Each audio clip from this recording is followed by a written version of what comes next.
الحمد للہ رب العالمین والصلاة والسلام علی خاتم النبیین اما بعد فاعوذ باللہ من الشیطان الرجیم بسم اللہ الرحمن الرحیم۔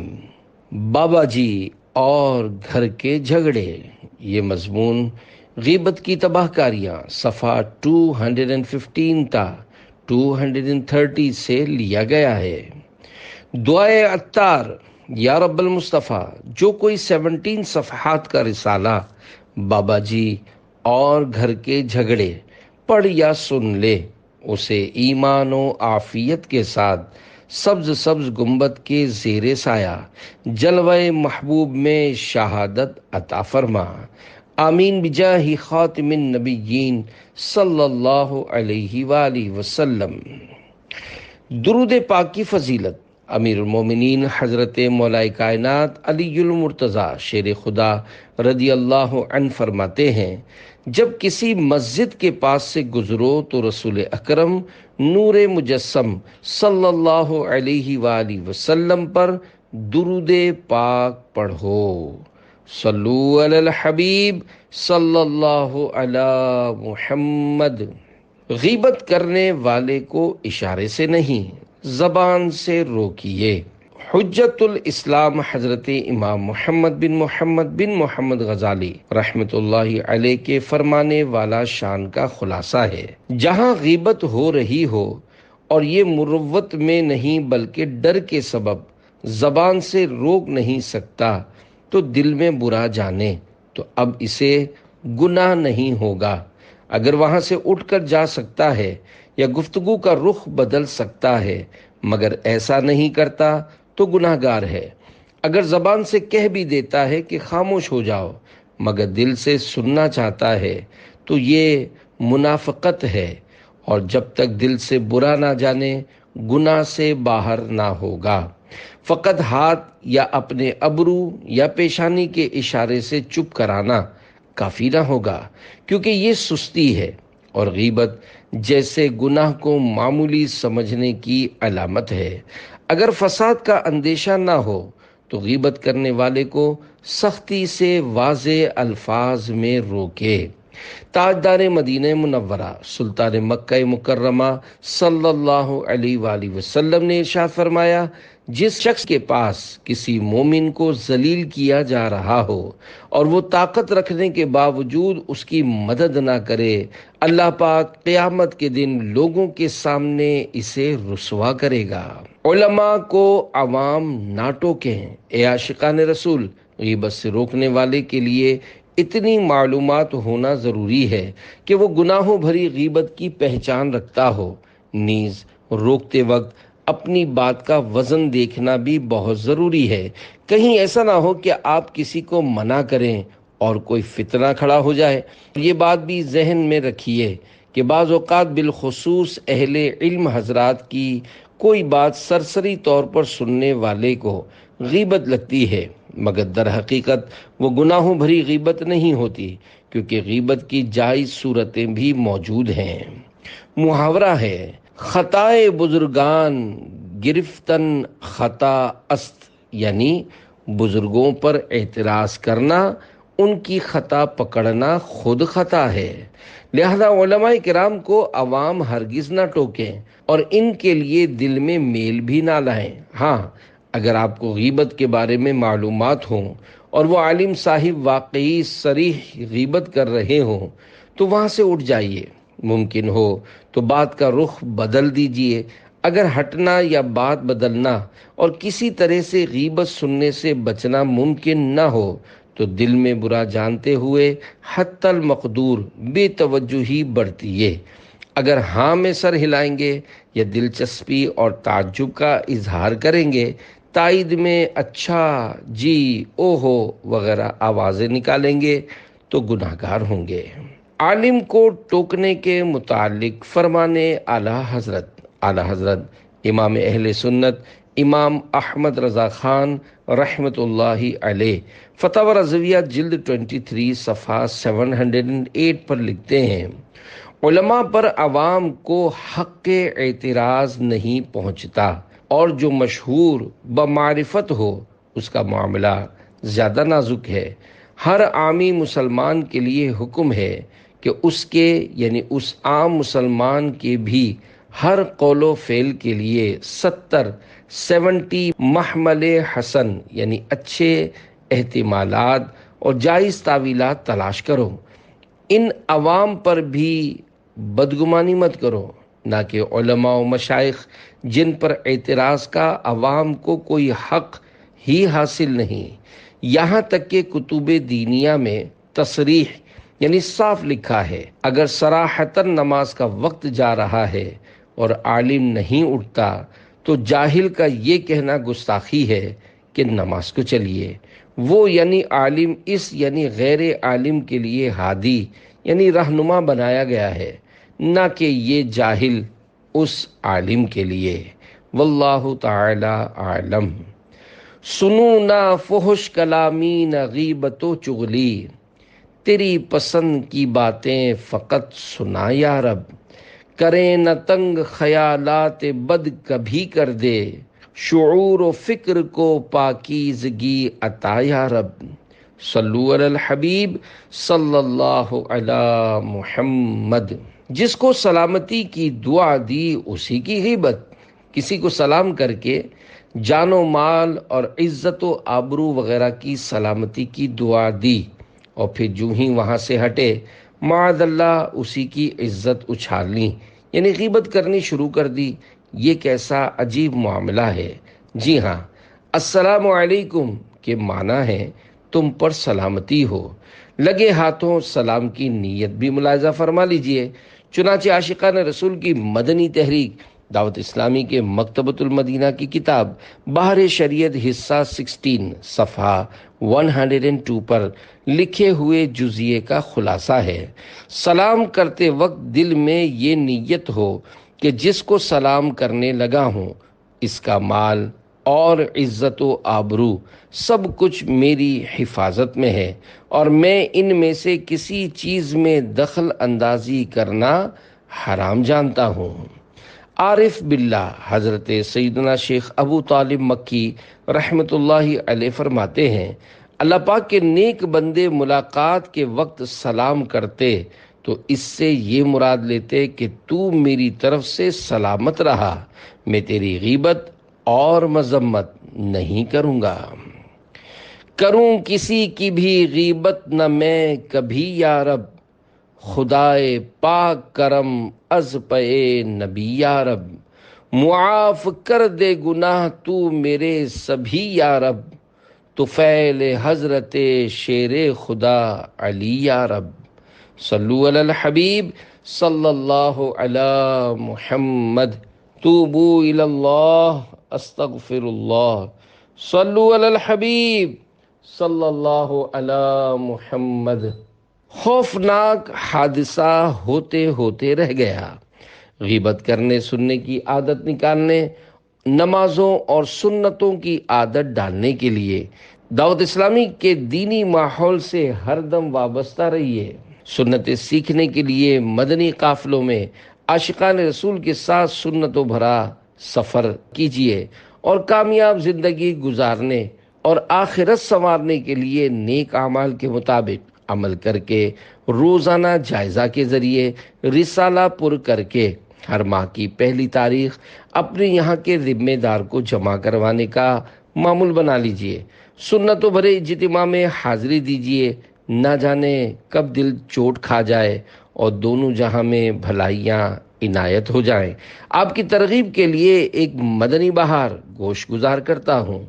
1425 سنہ ہجری میں ہونے والے بین الاقوامی 3 دن کے سنتوں بھرے اجتماع صحرائے مدینہ مدینۃ الاولیاء ملتان شریف کے چند روز بعد سگے مدینہ اوفیاءن سے ملنے ایک صاحب پنجاب سے کراچی آئے۔ ان کے بیان کا خلاصہ کچھ اس طرح ہے: میں AC کوچ کا ڈرائیور ہوں، پریشانیوں نے تباہ حال کر دیا تھا، شیطان مجھے باولا بنا کر میرا یہ ذہن بنا چکا تھا کہ دنیا والے مطلبی اور بے وفا ہیں، مجھے خودکشی کر لینی چاہیے، مگر تنہا نہیں، اوروں کو بھی ساتھ لے کر مرنا ہے۔ بہرحال انہوں نے یہ طے کیا ہوا تھا کہ کھچا کھچ بھری ہوئی کوچ کو پوری رفتار کے ساتھ گہری کھائی میں گرا کر سب سواریوں سمیت اپنے آپ کو ختم کر دوں گا۔ ایسے میں سواریاں لے کر اجتماع صحرائے مدینہ ملتان شریف میں آنے کی سعادت مل گئی۔ گویا ان ہی کے لیے خودکشی کا علاج نامی بیان ہوا۔ سن کر وہ خوف خدا سے لرز اٹھے۔ انہوں نے اچھی طرح سمجھ لیا کہ خودکشی سے جان چھوٹتی نہیں، مزید پھنس جاتی ہے۔ انہوں نے سچے دل سے توبہ کی۔ ان کا کہنا تھا کہ بیان کرنے والے کا نام و پتہ لوگوں سے لے کر اب آپ کے پاس دعائیں لینے آیا ہوں۔ ان کے حق میں دعائے خیر کی گئی، نماز کی پابندی، ہفتہ وار سنتوں بھرے اجتماع میں حاضری، مدنی قافلوں میں سفر وغیرہ کی اچھی اچھی نیتیں کر کے روتے ہوئے پلٹ گئے۔ کیا خودکشی سے جان چھوٹ جاتی ہے؟ عاشقان رسول کی مدنی تحریک دعوت اسلامی کے مکتبۃ المدینہ کی کتاب بیانات عطاریہ 472 صفحات حصہ دوم کے صفحہ 404 تا 406 پر ہے۔ خودکشی کرنے والے شاید یہ سمجھتے ہیں کہ ہماری جان چھوٹ جائے گی، حالانکہ اس سے جان چھوٹنے کے بجائے ناراضی رب العزت کی صورت میں نہایت بری طرح پھنس جاتی ہے۔ خدائے پاک کی قسم، خودکشی کا عذاب برداشت نہیں ہو سکے گا۔ آگ میں عذاب، حدیث پاک میں ہے، جو شخص جس چیز کے ساتھ خودکشی کرے گا وہ جہنم کی آگ میں اسی چیز کے ساتھ عذاب دیا جائے گا، اسی ہتھیار سے عذاب۔ حضرت ثابت بن ضحاک رضی اللہ عنہ سے مروی ہے کہ اللہ پاک کے پیارے رسول صلی اللہ علیہ وآلہ وسلم کا ارشاد عبرت بنیاد ہے، جس نے لوہے کے ہتھیار سے خودکشی کی تو اسے جہنم کی آگ میں اسی ہتھیار سے عذاب دیا جائے گا۔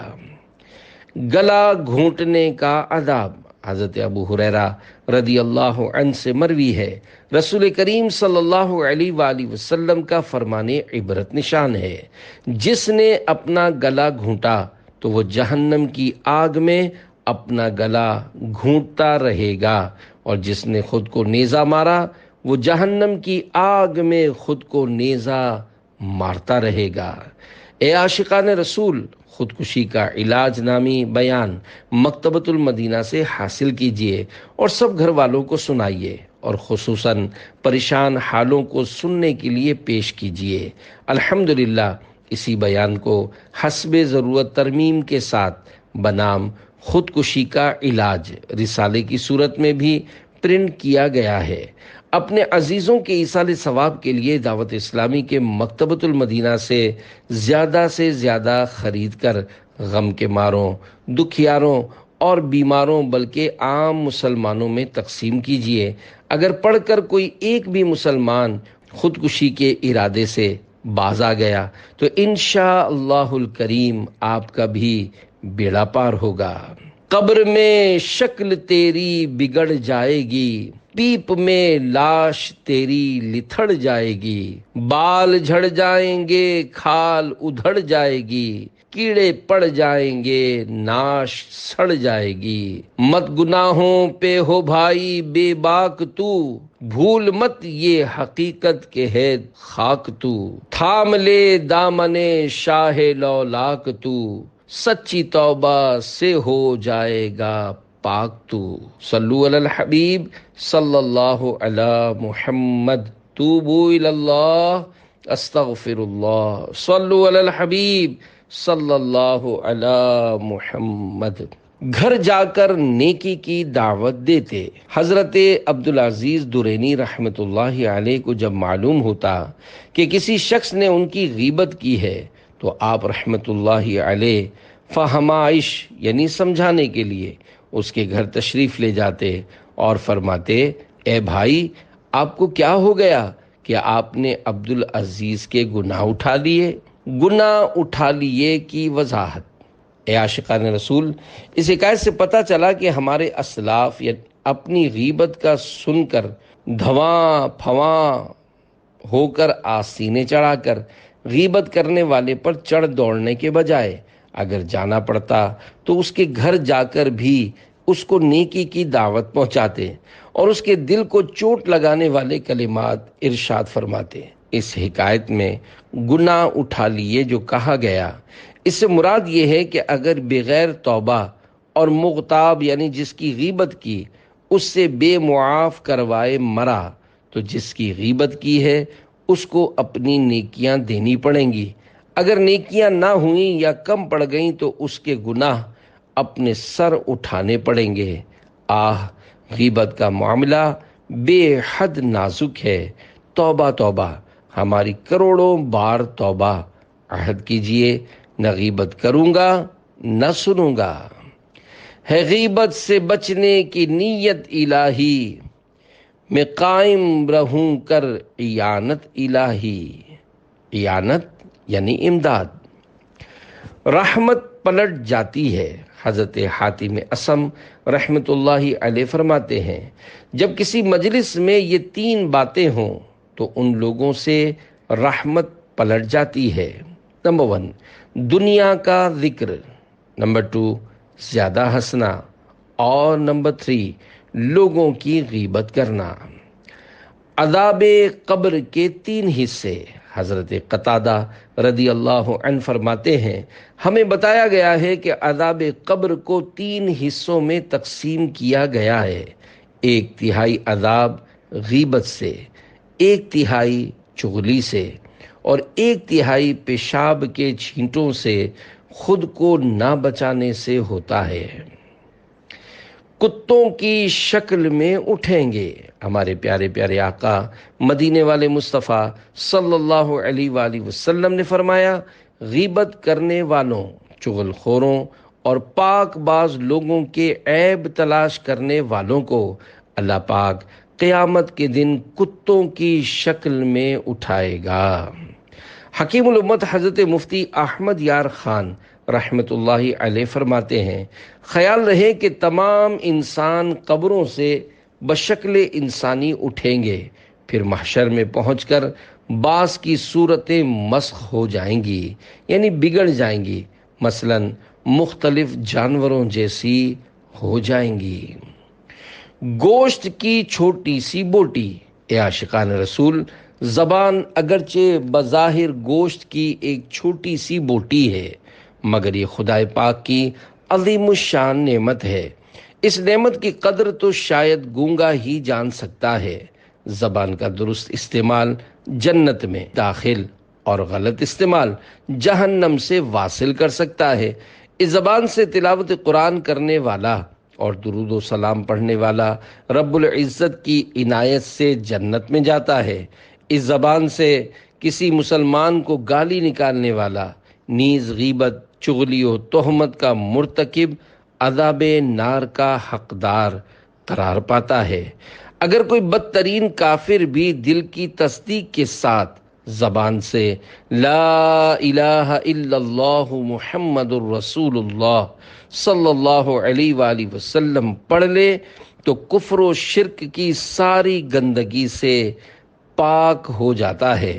اس کی زبان سے نکلا ہوا یہ کلمہ طیبہ اس کے گزشتہ تمام گناہوں کے میل کچیل کو دھو ڈالتا ہے۔ زبان سے ادا کیے ہوئے اس کلمہ پاک کے باعث وہ گناہوں سے ایسا پاک و صاف ہو جاتا ہے جیسا کہ اس روز تھا جس روز اس کی ماں نے اسے جنا تھا۔ یہ عظیم مدنی انقلاب دل کی تائید کے ساتھ زبان سے ادا کیے ہوئے کلمہ شریف کی بدولت آیا۔ ہر بات پر سال بھر کی عبادت کا ثواب۔ اے کاش ہم بھی اپنی زبان کا صحیح استعمال کرنا سیکھ لیں، غیبتوں، چغلیوں اور تہمتوں بھری باتوں سے پیچھا چھڑا لیں۔ بے شک اللہ و رسول صلی اللہ علیہ وآلہ وسلم کی مرضی کے مطابق اگر زبان کو چلایا جائے تو جنت میں گھر تیار ہو جائے گا۔ اس زبان سے ہم تلاوت قرآن پاک کریں، ذکر اللہ کریں، درود و سلام کا ورد کریں، خوب خوب نیکی کی دعوت دیں تو انشاءاللہ ہمارے وارے ہی نیارے ہو جائیں گے۔ مکاشفۃ القلوب میں ہے، حضرت موسیٰ کلیم اللہ علیہ السلام نے بارگاہ خداوندی میں عرض کی، اے رب کریم، جو اپنے بھائی کو بلائے اور اسے نیکی کا حکم کرے اور برائی سے روکے، اس شخص کا بدلہ کیا ہوگا؟ فرمایا، میں اس کے ہر کلمے کے بدلے 1 سال کی عبادت کا ثواب لکھتا ہوں، اور اسے جہنم کی سزا دینے میں مجھے حیا آتی ہے۔ عاشقان رسول کے میٹھے بول کی برکات۔ پیارے پیارے اسلامی بھائیوں، نیکی کی بات بتانے، گناہ سے نفرت دلانے اور ان کاموں کے لیے کسی پر انفرادی کوشش کا ثواب کمانے کے لیے یہ ضروری نہیں کہ جس کو سمجھایا وہ مان جائے تو ہی ثواب ملے گا، بلکہ اگر وہ نہ مانے تب بھی انشاءاللہ الکریم ثواب ہی ثواب ہے۔ اور اگر آپ کی انفرادی کوشش سے کسی نے گناہوں سے توبہ کر کے سنتوں بھری زندگی گزارنی شروع کر دی، پھر تو انشاءاللہ الکریم آپ کا بھی بیڑا پار ہو جائے گا۔ آئیے اس ضمن میں انفرادی کوشش کی ایک مدنی بہار سنتے چلیں۔ چنانچہ شہر قصور، پنجاب، پاکستان کے ایک اسلامی بھائی میٹرک کے طالب علم تھے۔ پوری صحبت کے باعث زندگی گناہوں میں بسر ہو رہی تھی۔ مزاج بے حد غصیلا تھا۔ بدتمیزی کی عادت بد اس حد تک پہنچ چکی تھی کہ والد صاحب کو جا، دادا جان اور دادی جان کے سامنے بھی قینچی کی طرح زبان چلاتے۔ ایک روز عاشقان رسول کی مدنی تحریک دعوت اسلامی کا ایک مدنی قافلہ ان کے محلے کی مسجد میں آ پہنچا۔ خدا کا کرنا ایسا ہوا کہ وہ عاشقان رسول سے ملاقات کے لیے پہنچ گئے۔ ایک اسلامی بھائی نے انفرادی کوشش کرتے ہوئے انہیں درس میں شرکت کی دعوت پیش کی۔ ان کے میٹھے بول نے ان پر ایسا اثر کیا کہ وہ ان کے ساتھ درس میں بیٹھ گئے۔ انہوں نے درس کے بعد انتہائی میٹھے انداز میں انہیں بتایا کہ چند ہی روز بعد صحرائے مدینہ ملتان شریف میں دعوت اسلامی کا 3 روزہ بین الاقوامی سنتوں بھرا اجتماع ہو رہا ہے، آپ بھی شرکت کر لیجئے۔ ان کے درس نے ان پر بہت اچھا اثر کیا تھا، لہذا وہ انکار نہ کر سکے، یہاں تک کہ وہ سنتوں بھرے اجتماع صحرائے مدینہ ملتان میں حاضر ہو گئے۔ وہاں کی رونقیں اور برکتیں دیکھ کر وہ حیران رہ گئے۔ اجتماع میں ہونے والے آخری بیان، گانے باجے کی ہولناکیاں سن کر وہ تھرا اٹھے اور آنکھوں سے آنسو جاری ہو گئے۔ الحمدللہ وہ گناہوں سے توبہ کر کے اٹھے اور دعوت اسلامی کے مدنی ماحول سے وابستہ ہو گئے۔ ان کی مدنی ماحول سے وابستگی سے ان کے گھر والوں نے اطمینان کا سانس لیا۔ دعوت اسلامی کے مدنی ماحول کی برکت سے ان جیسے نوجوان کی اصلاح سے متاثر ہو کر ان کے بڑے بھائی نے بھی داڑھی مبارک رکھنے کے ساتھ ساتھ امامہ شریف کا تاج بھی سجا لیا۔ ان کی ایک ہی بہن ہے، الحمدللہ اس نے بھی مدنی برقع پہن لیا۔ الحمدللہ گھر کا ہر فرد سلسلہ عالیہ قادریہ رضویہ میں داخل ہو کر سرکار غوث اعظم رحمت اللہ علیہ کا مرید ہو گیا۔ اس انفرادی کوشش کرنے والے اسلامی بھائی کے میٹھے بول کی برکت سے مجھ پر اللہ کریم نے ایسا کرم فرمایا کہ میں نے قرآن کریم حفظ کرنے کی سعادت حاصل کر لی اور درس نظامی یعنی عالم کورس میں داخلہ لے لیا۔ الحمدللہ دعوت اسلامی کے مدنی کاموں کے تعلق سے علاقائی قافلہ ذمہ دار بھی بنے۔ دل پہ گر زنگ ہو سارا گھر تنگ ہو، داغ سارے دھلیں قافلے میں چلو، ایسا فیضان ہو حفظ قرآن ہو، خوب خوشیاں ملیں قافلے میں چلو۔ صلو علی الحبیب صلی اللہ علی محمد۔ قبر کا بھیانک تصور۔ اے عاشقان رسول، غور کیجئے، سوچئے، ہو سکتا ہے آج ہی موت آ جائے، دنیا کی ساری نعمتیں چھوٹ جائیں، سب ارمان خاک میں مل جائیں اور دیکھتے ہی دیکھتے جنازہ قبرستان میں داخل ہو جائے۔ آہ آہ آہ، تصور کیجئے اس وقت کیا گزر رہی ہوگی، جب قبر میں تنہا رکھ کر اوپر سے منو مٹی ڈال کر ناز اٹھانے والے رخصت ہو رہے ہوں گے۔ ہائے گھپ اندھیرا، آہ وحشت کا بسیرا، ایسے میں اگر غیبتوں، چغلیوں، عیب دریوں، تہمتوں اور بدگمانیوں وغیرہ وغیرہ گناہوں کے سبب اندھیری قبر میں خوفناک مار پیٹ شروع ہو گئی، بھیانک آگ سلگا دی گئی، طرح طرح کے زہریلے سانپ، بچھو کفن پھاڑ کر نازک بدن سے لپٹ گئے تو کیا بنے گا؟ عقل بھی سلامت ہوگی، بے ہوشی بھی طاری نہ ہوگی، چیخ و پکار بھی بیکار ثابت ہوگی، نہ کسی کو پاس بلا سکیں گے، نہ خود کسی کے پاس جا سکیں گے۔ ہائے میرے اللہ، گھپ اندھیرا ہی کیا وحشت کا بسیرا ہوگا، قبر میں کیسے اکیلا میں رہوں گا یا رب، گر کفن پھاڑ کے سانپوں نے جمایا قبضہ، ہائے بربادی کہاں جا کے چھپوں گا یا رب، ڈنک مچھر کا سہا جاتا نہیں، کیسے میں پھر قبر میں بچھو کے ڈنک آہ سہوں گا یا رب، گر تو ناراض ہوا میری ہلاکت ہوگی، ہائے میں نار جہنم میں جلوں گا یا رب، عفو کر اور صدا کے لیے راضی ہو جا، گر کرم کر دے تو جنت میں رہوں گا یا رب۔ بھابھی نے جادو کروا دیا ہے۔ اے عاشقان رسول، گھر میں بیماری، پریشانی یا بے روزگاری ہو تو آج کل اکثر وسوسہ آتا ہے کہ شاید کسی نے جادو کروا دیا ہے، لہذا بابا جی، تعویذ دھاگا دینے والے سے رابطہ کیا جاتا ہے۔ بالفرض بابا جی بتا دیں کہ تمہارے قریبی رشتہ دار نے جادو کروایا ہے تو عموماً بہو یا بھابھی کی شامت آ جاتی ہے۔ بعض اوقات بابا جی جادو کرنے والے یا والی کے نام کا پہلا حرف بلکہ نام ہی بتا دیتے ہیں۔ کبھی کبھی تو سوئیوں والا ماش کے آٹے کا پتلا اور تعویذ وغیرہ بھی گھر سے برآمد ہو جاتا ہے، اور پھر لوگ ایسے بابا جی پر اندھا بھروسہ کر لیتے ہیں اور خاندان بھر میں غیبت و بہتان تراشی کا بدترین سلسلہ چل نکلتا، نتیجتاً ہرا بھرا لہلہاتا خاندان تاخت و تاراج ہو کر رہ جاتا ہے۔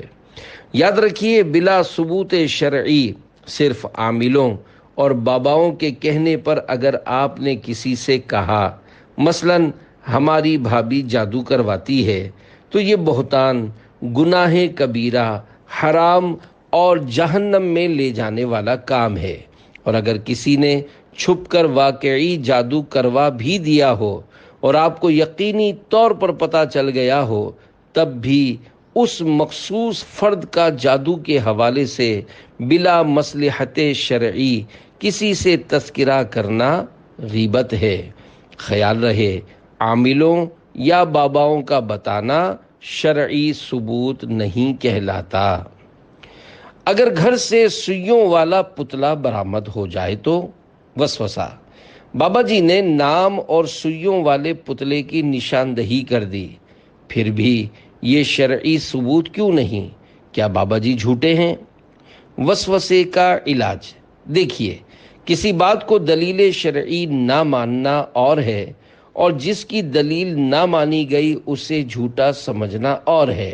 مثلاً کسی بات میں دو گواہوں کی حاجت ہو اور گواہ صرف ایک ہو، وہ اگرچہ کوئی صالح، نیک بلکہ ولی ہی ہو، قاضی اس کی گواہی رد کر دیتا ہے، تو اس کا مطلب ہرگز نہیں کہ قاضی اس کو جھوٹا سمجھ رہا ہے، بلکہ شریعت نے گواہی کا جو نصاب مقرر کیا ہے، قاضی اس نصاب کے حکم پر عمل کر رہا ہے۔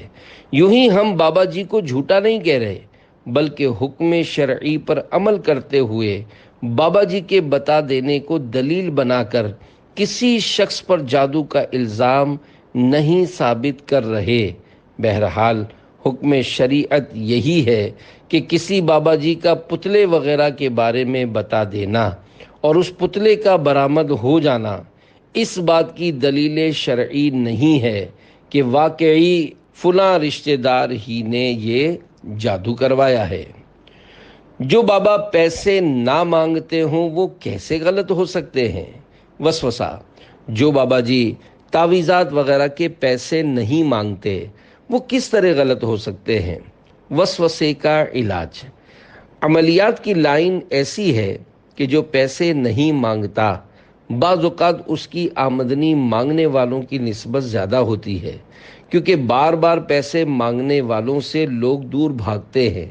حضرت مولا کائنات مولا علی شیر خدا رضی اللہ عنہ فرماتے ہیں، بچڑا جب تھنوں کو بہت زیادہ چوسنے لگتا ہے تو اس کی ماں اس کو سینگ مارتی ہے۔ بہرحال بابا اگرچہ پیسے نہ مانگتا ہو تب بھی لوگ چونکہ حقیقت سے ناواقف ہوتے ہیں، اس لیے عموماً ایسوں کے زیادہ عقیدت مند ہو جاتے ہیں اور پھر دعوتوں اور نذرانوں کی ترکیب کے ساتھ ساتھ شہرت و عزت بھی حاصل ہوتی ہے۔ حب جاہ یعنی عزت و شہرت کی محبت کا مرض جن کو لگ جاتا ہے وہ لوگ مشہوری کے لیے کروڑوں روپے اپنے پلے سے خرچ کرنے سے بھی نہیں چوکتے۔ عام انتخابات الیکشن کے مواقع پر جمہوری ممالک میں اس کے نظارے عام ہو جاتے ہیں۔ یقیناً شریعت کے کسی بھی معاملے میں قطعاً جھول نہیں۔ یاد رکھیے، استخارات، موکلات اور جنات کے ذریعے نہیں بلکہ قرآن و سنت کے احکامات کے توسط سے اسلامی عدالتوں کے معاملات طے کیے جاتے ہیں۔ اگر تکیے کے نیچے سے تعویذ نکل آئے تو؟ وسوسہ: اگر بھابھی یا بہو کی جیب یا اس کے تکیے کے نیچے سے تعویذ برآمد ہوا ہو تو کیا یہ بھی شرعی ثبوت نہیں؟ وسوسے کا علاج: یہ بھی شرعی دلیل نہیں۔ جو تعویذ برآمد ہوا اسے جادو قرار دینے کے لیے بھی تو کوئی معقول دلیل ہونی چاہیے۔ اپنے علاج یا کسی نجی مقصد کے لیے بھی تو وہ تعویذ استعمال کر سکتی ہے۔ بالفرض وہ جادو ہی کا تعویذ ثابت ہو جائے تب بھی اس کا کیا ثبوت ہے کہ آپ کو نقصان پہنچانے ہی کے لیے وہ لائی تھی؟ یہ شیطانی حرکت بھی ہو سکتی ہے کہ کوئی شریر جن گھر میں فساد کروانے کے لیے تکیے کے نیچے یا جیب میں تعویذ ڈال دے۔ منہ کی بدبو کے باوجود شرابی نہ کہا جائے۔ امام محمد بن محمد غزالی رحمت اللہ علیہ کے فرمان کا خلاصہ ہے، کسی شخص کے منہ سے شراب کی بو آتی ہو اس بنا پر اس پر حد لگانی جائز نہیں، کیونکہ ہو سکتا ہے اس نے شراب سے کلی کی ہو، خود نہ پی ہو، کسی نے زبردستی پینے پر مجبور کر دیا ہو، لہذا اس مسلمان پر صرف منہ کی بدبو کے سبب بدگمانی نہ کی جائے، یعنی اس کو شرابی قرار نہ دیا جائے۔ شرعی ثبوت کسے کہتے ہیں؟ شرعی ثبوت کی یہاں صورت یہ ہے کہ یا تو جس پر الزام ہے وہ خود بہوش و حواس اقرار کرے کہ میں نے جادو کروایا ہے۔ اگر وہ انکار کرے تو دو مرد مسلمان یا ایک مسلمان مرد اور دو مسلمان عورتیں گواہی دیں کہ ہم نے اس کو جادو کرتے ہوئے اپنی آنکھوں سے دیکھا ہے۔ اگر مذکورہ شرعی گواہ نہیں لا سکتے تو جس پر الزام ہے اگر وہ قسم کھا لے کہ میں نے جادو نہیں کروایا تو اس کو سچا ماننا ضروری ہے۔ تو نے چوری کی، دیکھیے شیطان کے اکسانے پر بہو وغیرہ پر جادو کا الزام لگانے اور پوچھ گچھ کے دوران اس کے انکار پر ہرگز یہ بات زبان پر نہ لائیے کہ یہ پھنس گئی تو اب اس نے انکار کرنا ہی ہے، اور آدمی عزت بچانے کے لیے تو جھوٹی قسم بھی کھا لیتا ہے، اس لیے یہ بھی جھوٹی قسم کھا رہی ہے۔ خدارا ایک مسلمان کی عزت کی اہمیت کو سمجھنے کی کوشش کیجیے۔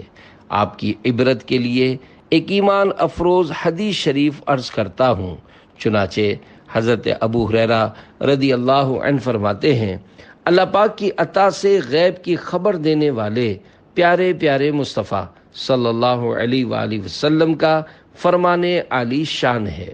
حضرت عیسیٰ ابن مریم نے ایک شخص کو چوری کرتے دیکھا تو اس سے فرمایا، تو نے چوری کی؟ وہ بولا، ہرگز نہیں، اس کی قسم جس کے سوا کوئی معبود نہیں۔ تو حضرت عیسیٰ نے فرمایا، میں اللہ پر ایمان لایا اور میں نے اپنے آپ کو جھٹلایا کہ میری آنکھوں نے دیکھنے میں غلطی کی۔ اللہ اکبر!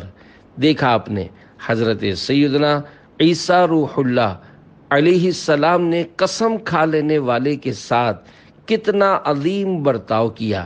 حضرت مفتی احمد یار خان رحمت اللہ علیہ اس قسم کھانے والے کو چھوڑ دینے کے متعلق حضرت عیسیٰ روح اللہ علیہ السلام کے جذبات کی عکاسی کرتے ہوئے تحریر فرماتے ہیں، یعنی اس قسم کی وجہ سے تجھے سچا سمجھتا ہوں کہ مومن بندہ اللہ پاک کی جھوٹی قسم نہیں کھا سکتا، کیونکہ اس کے دل میں اللہ کے نام کی تعظیم ہوتی ہے۔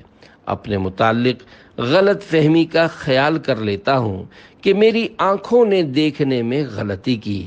اللہ رب العزت کی ان پر رحمت ہو اور ان کے صدقے ہماری مغفرت ہو، آمین بجاہ النبی الامین صلی اللہ علیہ وآلہ وسلم۔ توبہ اور معافی کا طریقہ۔ امید ہے مسئلہ سمجھ میں آ گیا ہوگا۔ ایسے مواقع پر صبر کرنا چاہیے، ورنہ بدگمانیوں، غیبتوں اور تہمتوں وغیرہ گناہوں سے بچنا دشوار ہو جاتا ہے۔ اب اگر کسی نے اس طرح کی خطا کی ہے اور بغیر ثبوت شرعی جادو کا الزام لگا بیٹھا ہے تو وہ اللہ پاک کی بارگاہ بے کس پناہ میں گڑ گڑا کر توبہ کرے اور توبہ کے تقاضے بھی پورے کرے، نیز جس پر الزام لگایا مثلا بھابھی یا بہو وغیرہ تو ان سے معاف بھی کروائے۔ رسمی طور پر صرف سوری کہہ دینا کافی نہیں، بلکہ جس دھڑلے یعنی بے باکی اور دھوم دھڑکے سے اس کی بدنامی اور دل آزاری کی ہے، اسی کی مناسبت سے خوب عاجزی کر کے گڑ گڑا کر اور ہاتھ جوڑ کر اس سے اس قدر معافی مانگے کہ اس کا دل مطمئن ہو جائے اور وہ معاف کر دے۔ نیز جن جن کو یہ بات بتائی ہو ان کے سامنے بھی کہنا پڑے گا کہ میں نے جھوٹا الزام لگایا تھا۔ واقعی یہاں نفس معافی مانگنے سے انکار ہی کرے گا۔ اب بندے پر ہے کہ معافی مانگ کر دنیاوی طور پر اپنے نفس کی معمولی سی ذلت اختیار کرے یا آخرت کی دردناک رسوائی اور ہولناک سزا۔ دیکھیے، شیطان طرح طرح کے ہیلے بہانے سجھائے گا، وسوسہ دلائے گا کہ مثلاً یوں تو یہ سر چڑھ جائے گی، اس کا دل کھل جائے گا، ہم پر قبضہ جما لے گی، ہماری بدنامی ہو جائے گی وغیرہ۔ آپ ان شیطانی خیالوں کی طرف نہ جائیے، اللہ پاک کی رضا کے لیے حکم شریعت پر عمل کیجیے، انشاءاللہ الکریم اس کی برکت خود ہی دیکھ لیں گے۔ یہاں تک کہ خدا نہ خواستہ وہ واقعی مجرمہ ہوئی تب بھی آپ کی خوش اخلاقی اور عاجزی کی برکت سے انشاءاللہ الکریم آپ کی خیر خواہ بن جائے گی۔ ڈرائیور کی جان بچ گئی۔ کراچی کے علاقے نیا آباد کی ایک اسلامی بہن کے حلفیہ بیان کا خلاصہ ہے کہ میرے ایک بھائی جو کہ عرب شریف کے شہر ریاض میں بحیثیت ڈرائیور ملازمت کر رہے ہیں، ایک دن ڈرائیونگ کے دوران خطرناک حادثہ ہوا اور وہ بے ہوش ہو گئے۔ دماغی چوٹیں اتنی زیادہ تھیں کہ بچنے کی امید نہ رہی۔ ہم لوگ مجبور تھے، ان کو دیکھنے بھی نہ جا سکتے تھے۔ الحمدللہ میں عاشقان رسول کی مدنی تحریک دعوت اسلامی کے اسلامی بہنوں کے ہفتہ وار سنتوں بھرے اجتماع میں شرکت کیا کرتی تھی۔ میں نے بھائی جان والی پریشانی اپنے علاقے کی ایک اسلامی بہن کو بتائی۔ انہوں نے مجھے دلاسا دیا اور مشورہ دیا کہ اسی طرح پابندی سے اجتماع میں شرکت کر کے خوب دعا کیا کرو۔ چنانچہ میں نے ایسا ہی کیا۔ الحمدللہ اجتماع میں کی جانے والی دعاؤں کی برکت سے 3 ماہ کے اندر اندر بھائی جان نے بات چیت شروع کر دی۔ ڈاکٹر بھی حیران رہ گئے کیونکہ دماغی چوٹیں بہت زیادہ تھیں اور بظاہر بچنے کی امید بہت کم تھی۔ الحمدللہ اجتماعات کی برکات پر میری عقیدت اور زیادہ مضبوط ہوئی۔ اے اسلامی بہنوں، کبھی چھوڑنا مت، مصائب کو دے گا بھگا مدنی ماحول، تو پردے کے ساتھ اجتماعات میں آ، تیری دے گا بگڑی بنا مدنی ماحول۔ صلو علی الحبیب صلی اللہ علی محمد۔ فرمانے امیر اہل سنت دامت برکاتہم العالیہ، تسخیر قلوب یعنی دلوں کو قابو کرنے کا بڑا وظیفہ چہرے پر مسکراہٹ رکھنا ہے، مگر سنت کی نیت سے مسکرائیے اور نیکی کی دعوت کی خاطر لوگوں کو قریب کیجیے۔